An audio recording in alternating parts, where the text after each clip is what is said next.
సోమాపురం అనే గ్రామంలో రామన్న అనే చాకలి ఒకడు ఉండేవాడు. అతని దగ్గర ఒక గాడిద ఉండేది. ప్రతిరోజు రామన్న దాని వీపు మీద బట్టల మూటలు చెరువుకు తోలుకుని వెళ్ళేవాడు. బట్టలు ఉతికి ఆరబెట్టి తిరిగి వచ్చేటప్పుడు ఇంటింటికి తిరిగి ఎవరి బట్టలు వారికి ముట్టజెప్పేవాడు.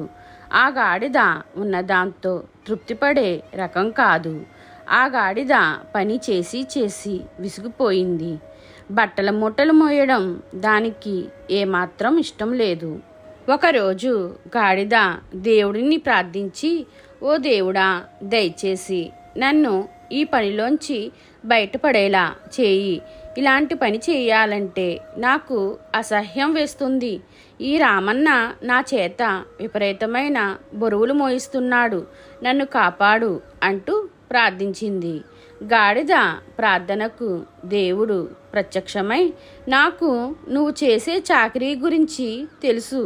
బరువైన మూటలు మోసే నీ పట్ల నాకు ఎంతో జాలి కలుగుతుంది.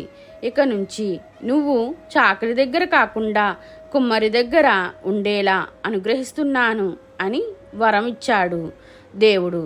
దానితో గాడిద ఆనందంగా కుమ్మరి గోపయ్య దగ్గరకు వెళ్ళి ఉండసాగింది. కొన్ని రోజుల తర్వాత గాడిదకు ఆ పని కూడా విసుగు పుట్టింది. కుండలు మోసుకుని ఊరూరా సంతకు తిరిగి అమ్మడం కష్టంగా అనిపించింది. గాడిద తిరిగి దేవుడిని ప్రార్థించింది.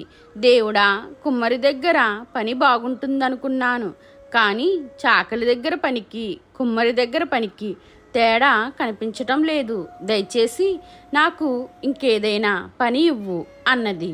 రెండోసారి కూడా దేవుడు దాని మొరను ఆలకించి ఒక చెప్పులు కుట్టేవాని దగ్గర పని దొరికేలా చేశాడు. ఆ విధంగా కొన్ని రోజులు గడిచాయి. ఇక్కడ కూడా నాకు బాగోలేదు. నా చేత బరువులు మోయించి నన్ను చంపేస్తాడు. నేను చచ్చాక ఆనందంగా నా చర్మంతో కూడా చెప్పులు కుడతాడు అని ఆలోచించింది గాడిద. గాడిద మళ్ళీ దేవుణ్ణి ప్రార్థించింది.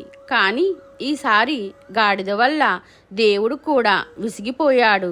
నిన్ను ఎందరి దగ్గరకు పంపినా శుద్ధదండగా నీకసలు ఏ పనిలోనూ సంతృప్తి లేదు. ముందుగా నీవు చేసే పనిని ఇష్టపడటం నేర్చుకో. అప్పుడు నీకు ఏ పని చేసినా విసుగు పుట్టదు అని గాడిదను గట్టిగా మందలించాడు. మీకు ఈ వీడియో నచ్చితే లైక్ చేయండి, షేర్ చేయండి, కామెంట్ చేయండి. నా ఛానల్ని సబ్స్క్రైబ్ చేసుకోండి.